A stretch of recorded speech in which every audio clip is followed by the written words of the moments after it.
শত শত প্লাস্টিক বোতল দিয়ে তৈরি করা হয়েছে আলো ঝলমলে ক্রিসমাস ট্রি। এটি রাতের আকাশে শহরের যোগ করেছে ভিন্ন মাত্রা। ব্যতিক্রমী এমন চিত্রের দেখা মিলল ঘানার রাজধানী আক্রায়। পরিবেশ কর্মী মাকাফুই আউকু ও তার দল শহরের বাসিন্দাদের ফেলে দেওয়া প্লাস্টিক সংগ্রহ করে তা থেকে তৈরি করছেন চোখ ধাঁধানো এই শিল্পকর্ম।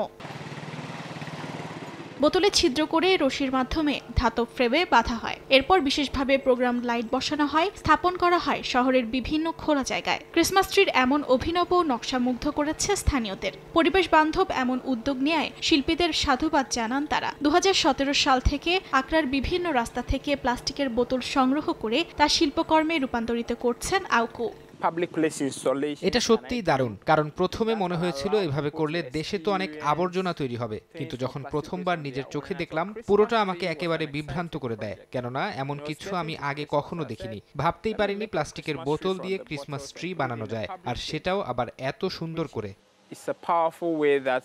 আপনাকেই বলছি, ইন্স্যুরেন্স করলে সিটিতে সুরক্ষা পাবেন নিশ্চিত।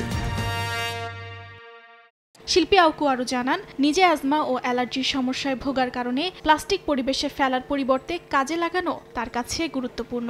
বলেন, 30 স্বেচ্ছাসেবকের তার দল একদিনে একটি ক্রিসমাস ট্রি তৈরি করতে পারে। এবছর তারা 4টি ক্রিসমাস ট্রি তৈরি করাচ্ছেন, যেগুলোর প্রতিটির উচ্চতা 20 ফুট এবং এতে প্রায় 1750টি প্লাস্টিক বোতল ব্যবহার করা হয়।